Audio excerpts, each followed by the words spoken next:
Welcome to a new edition of the Neon Jazz interview series with the very talented Kansas City jazz bassist Dominique Sanders.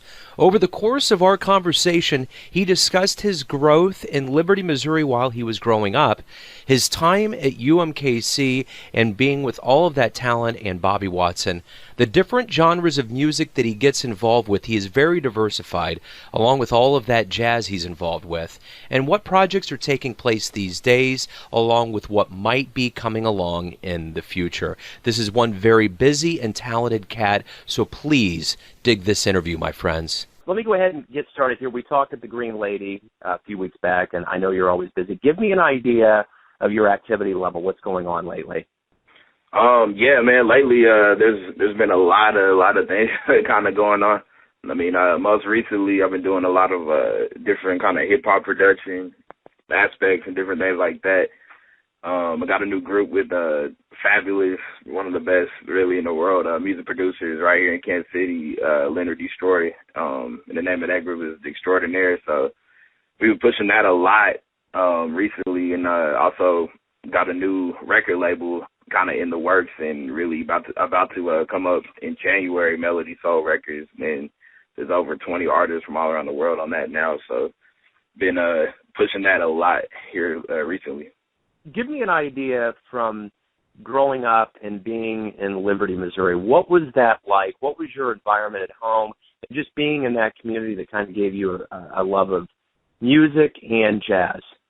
Yeah, well, once I moved to Liberty, I tell everybody that's kind of like when I really started kind of taking it serious. The music department, and I know you're from Liberty too, like, so I don't know what it was like back then, but when moving to Liberty, the music department there was phenomenal.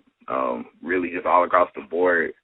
I kind of originally started playing bass and stuff just because it was something that you could do as part of school. So if they had anything after school, you could get out of practices and stuff. So that was kind of the original thing. But once I really started doing it and seeing how great the teachers were there, I kind of utilized that. Yeah, that was like a fabulous really start and really good groundwork to being able to be a professional musician. So why the bass? Why did you pick that instrument? I'd always kind of played the bass. Like, we had a bass guitar around the house. My uncle was a fabulous musician and producer. He played piano, but he had a bass too, an electric, and he had a old upright too. So the kind of bass is always around. I just always gravitated to that sound. Like, the sound of it made sense, and the way that it functioned in music made a lot of sense to me. So that's kind of why I ended up doing that. But yeah, bass was. So when you were a kid growing up, what did you want to be when you grew up? Was it always music or was something else?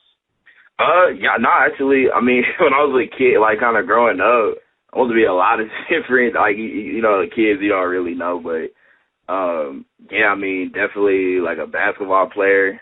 I was heavily into basketball, doing that. But, yeah, a musician, and really, like, from a younger age, I always knew that I had something for, like, the production side of it when it came to, like, to the hip-hop and the pop and stuff like that. I knew that was probably something I wanted to do, and I really started kind of doing that kind of stuff. I was just exposed to that music before jazz, so that was my kind of groundwork to music, was being exposed to that kind of music and, you know, the older soul and the hip-hop and the pop and stuff before jazz. So I kind of wanted, if it was music, when I wanted to do something music, it was definitely on that side, and really didn't get exposed to jazz until coming to Liberty, and they had a jazz band there that was really great, and ended up kind of doing that. But I was exposed to jazz way later in life, like 16 and later, you know. Yeah. As far as playing jazz goes, yep. Well, that's cool. So let me get an idea. You know, it takes a while to find out what your voice is and what you're saying, and you're obviously blending different genres of music into what you're doing. What are you trying to say with your music? With my music, I'm just honestly just trying to say that it is possible for music to be music at the core. You know what I mean? Like, it's possible to have music that literally encompasses all different kinds of music, but it's still it's just still music at its core. Instead of, like, I know things in life all kind of need to be classified. It seems like, especially nowadays, it just makes things way easier to locate things when things are genre-ified and classified. So really my family with music is, like, I want to be a true pioneer of, like, authentically blending all kinds of music together, but having it just be music at the end of the day, you know, where it's not like, oh, that's a whatever track or that's a whatever kind of thing. It's just music at the end of the day, you know? Yeah. And really trying to bring, and I think it's important to bring artists from all the different communities together too, especially here in Kansas City. Like, I feel like that's something that is really important. So to really be involved in the hip hop scene and really be involved in the jazz scene and really be involved in the poetry scene and everything, it just try to bring everybody together too, because that's when great music is created also, you know. Yeah. And, you know, the one thing about Kansas City that people may or may not understand is that there is a very rich arts culture, whether it's, poetry or visual or jazz or hip hop. What do you think about the Kansas City art scene? How has that enabled you and helped you to grow as a person and as an artist? I think the Kansas City art scene is great. It's definitely like a smaller, kind of close-knit family type of thing, where you can really, not only can you create music with other individuals, but you can really get to know them and be friends and beyond the music, you know, with all different kinds of people. And I think it's kind of a beautiful thing to see that in a place like this. In Los Angeles, that's kind of like the norm, where all these different kind of people come together and do all these different things. But you also have a lot more people too there. But to have something like that here in Kansas City is phenomenal, really. And it's been really fun to do, because being able to play with so many different people, like having my first gigs really in Kansas City. My first gigs in Kansas City were salsa gigs playing with Mambo de Leon, and hip-hop gigs here in Kansas City playing with different rappers around Kansas City. So those are like two totally different kind of things. And really being able to meet people in all these different fields in Kansas City has been great. Well, and you also talked about traveling. You're getting ready to go out on the road, correct? Yeah, I'll be in Atlanta actually tomorrow, so leaving out again. Yep. Okay. Well, so what kind of perspective does that give you for your music and for your appreciation for Kansas City when you go to, say, Atlanta or New York? How do you like traveling? How does that add to you as a musician and as a person? I mean, I think that's key, really. And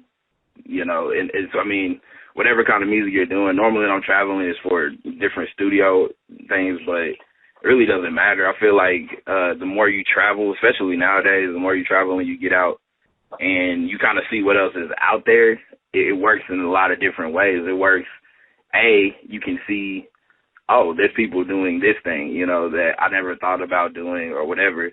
And then B, especially from a musical standpoint, you get out and you go to New York or whatever, and you can kind of see, I'm not doing this the way that I actually thought I was doing. You know what I mean? Like there's going to be somebody there that you're going to learn from and really, really see that, okay, you might need to step your level up even more, more so. Because, I mean, at the end of music is friendly, and it's not about a competitive type of thing, but we all want to get better at the end of the day. So you can kind of meet different people that are doing incredible things outside of your own community, where there's people already doing incredible things here in Kansas City, but you can just see other people doing incredible things and learn from them. So I think that's really, really key, traveling, or at least getting out and going to see other people. Absolutely. So your career is obviously taking off in all kinds of directions, and it's very busy. What would you say has been your most prolific period of creativity in your career so far? That's a good question. I would say, I mean, really, honestly, every day when I wake up, it's kind of like a new day of creativity. There's something I don't approach music or anything with any kind of like, unless there's like a deadline, that's different, but I don't really approach it where it's like, okay, I got to do this, you know, or I got to practice this, or I got to do that, you know. Just I feel like music is just an extension of life, honestly. So I just kind of try to live life and make the music live through that. But if there's a time period, I mean, I don't know. I guess I would say like maybe 2 years ago, like when I really started working on my first debut album, started working on that and really kind of trying to think about how to do something that was in my mind but make it out onto the music. I knew what was in my mind was going to be a big undertaking to do, but to really, really get that out in the music. And really 2 years ago, I started meeting two different individuals that were really, really big in the music industry that helped kind of push my career in that field too. Guys like Anthony Sanders, being able to work with Boys the Man and different people like Sis and Don DiNapoli out in New York, being able to work with different artists from Kid Cudi to all those different kind of people. But that kind of like helped me in that direction too. So different things kind of started really, really kind of coming into fruition. If I had to put a time period, I guess about 2 years ago. What is it like to be around musicians that have such weight as they do? They have huge audiences. They have a lot of clout, and they marshal a command, obviously, because they're so big in the industry. What is it like to be around those people? It's actually funny because I remember being in the studio with the first kind of really, really big time artists. You would kind of think that, you know, there would be, you see all this stuff on TV, I guess, or whatever, but at the end of the day, really, like 99% of people are really just super down to earth and really enjoyable to kind of be around. And especially it's different too, because they kind of look into you and they really, really kind of look up to you because you're helping them make their musical vision come true. And you're almost kind of making, not even sometimes helping them, you are kind of making their musical vision, you know. So sure. The way they kind of respond to you as a musician and arranger and producer is pretty positive. I mean, in every situation that I've been in, at least, I know there's probably situations where it's not, but I think you actually being able to help them create their music, which is their livelihood, and you know, they kind of take that serious, and for the most part, it's always a really, really pleasant experience, and you continue to work with those people, you know, if you bring really high-grade music to the table.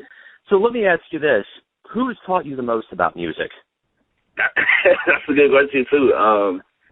I don't know if it would be, and it just, like I said, it's hard to pinpoint it down because there's so many different kinds of music. I mean, obviously, going to UMKC for jazz, like, helped me exponentially. I mean, I was one of those kind of people where I didn't really know what I was doing, but I could do it. And so that kind of, like, going to UMKC really helped me kind of pinpoint and, like, you don't really know what you're doing, but you're doing it well, and this is what you're doing, and then focus in on that kind of thing. And then there's different people in the industry. But, like, I feel like if I had to say the answer to that question, like I said, would be just kind of living life. I feel like different life experiences and different things like that have been the best teacher for music. If you really, really just live life and try to make that be what your music is you in your life, I think that'd be the biggest teacher you can ever have, is just truly, truly living life and not worrying about the textbook stuff. Just get out and live life, and the music will come. I think that's not a person, I guess, but I think that would be the answer, honestly. Yeah, absolutely. So what years did you go to UMKC, and what did you major in? I was at UMKC from 2008 to 2012, and I was doing music education. Obviously, it's not the jazz program, but being there doing music ed, I was still heavily involved with the jazz program. I got to do the combos and the big band with Bobby, and really just kind of was heavily involved in that, to where, like, a lot of people didn't know I was doing music ed. They thought I was a jazz major. But yeah, I was never a jazz major at UMKC, but not even majoring that, still got to learn and be around a lot of great individuals. And I was, like, fortunate too that the peers when I was there were phenomenal musicians too. So I'm the kind of guy where if I don't know how to do something, I'll just put myself around people that are really, really good at doing it and just kind of like watch them and then kind of figure out where I fit into that. And that was like a perfect situation because there were so many phenomenal musicians it's almost pretty much anybody that's really, really big on the scene now was there when I was there.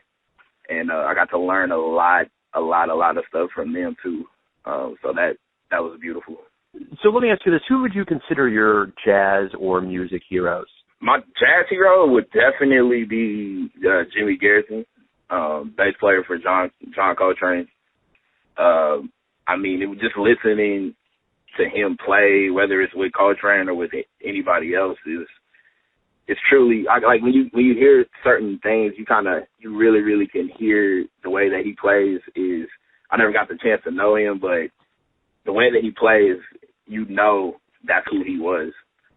And I've gotten the chance to talk to people that did know him, and when I say that to people, they're like, "You're exactly right," because he just he did what he wanted to do and created a way of playing the bass that only he could do because he was himself, And I think that's like one of the most, as far as bass players go and musicians, I would definitely say he's my musical jazz hero, if I had to say anybody. And then, of course, like Bill Evans, listening to Bill Evans, just that whole approach to playing. I love piano trio music.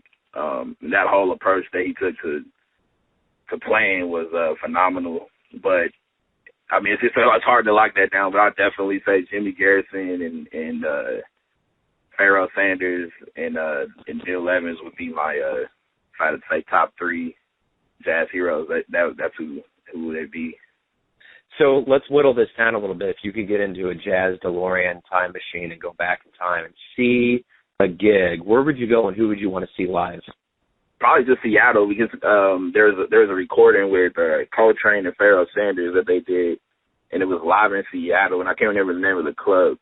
Two of my favorite horn players and rhythm section, and that was in that time period when they were just really, really searching for something. Yeah. And I'm really into that, just like I said, like that life music where they're going through something in life. They were searching for a way to express that through music. If I go back, I'll just go back. I'd honestly go back and see any Coltrane or Pharoah Sanders, anything really, like back in the future, From your perspective, what's the greatest thing about Kansas City?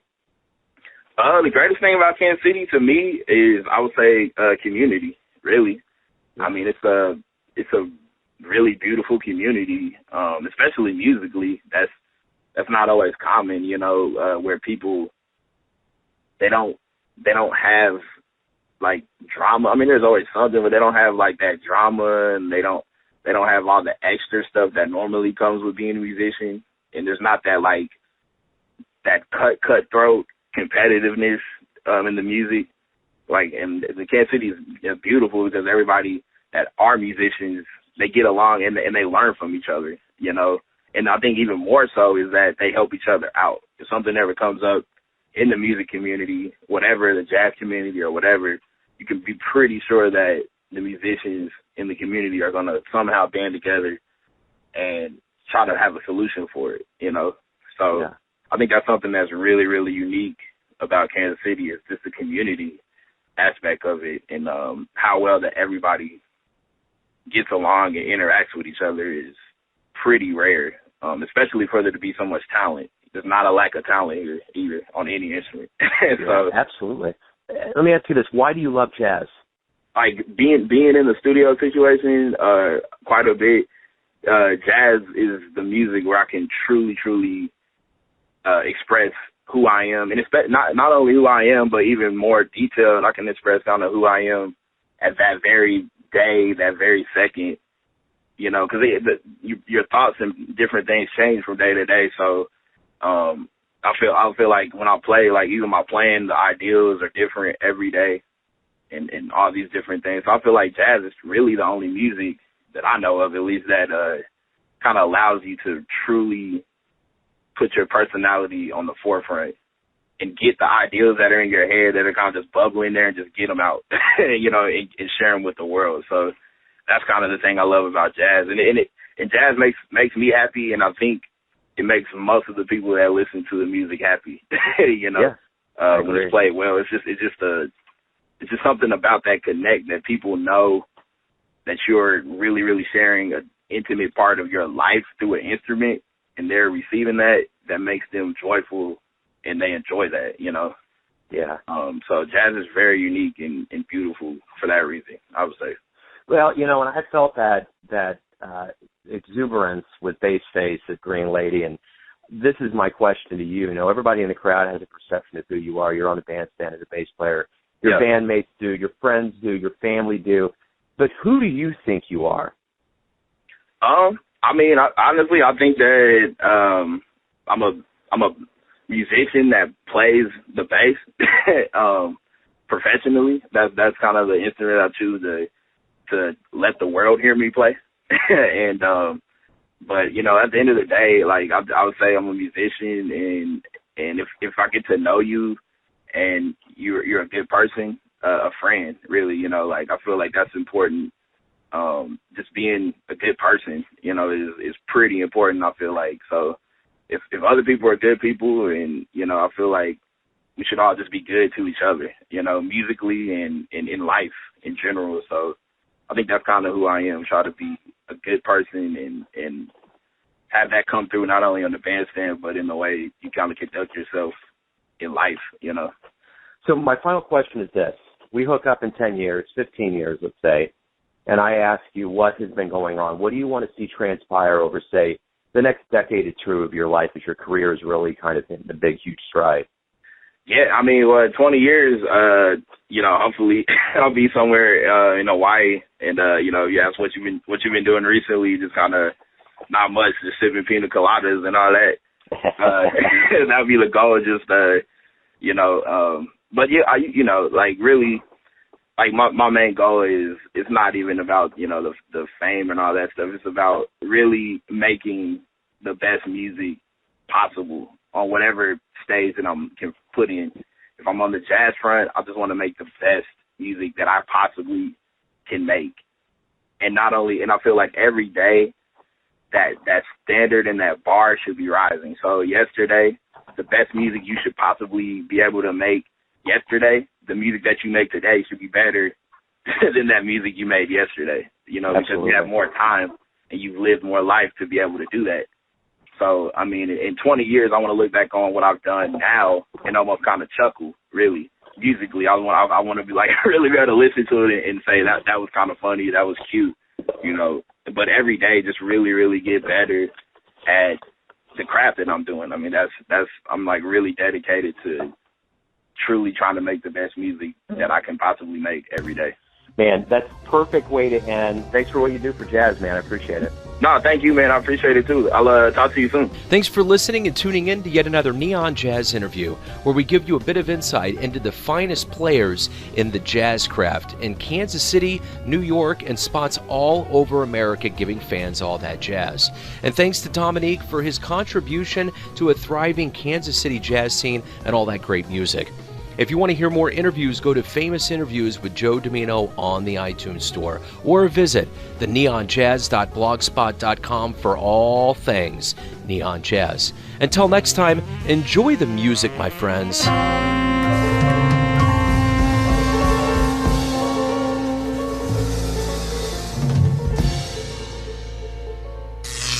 Neon Jazz.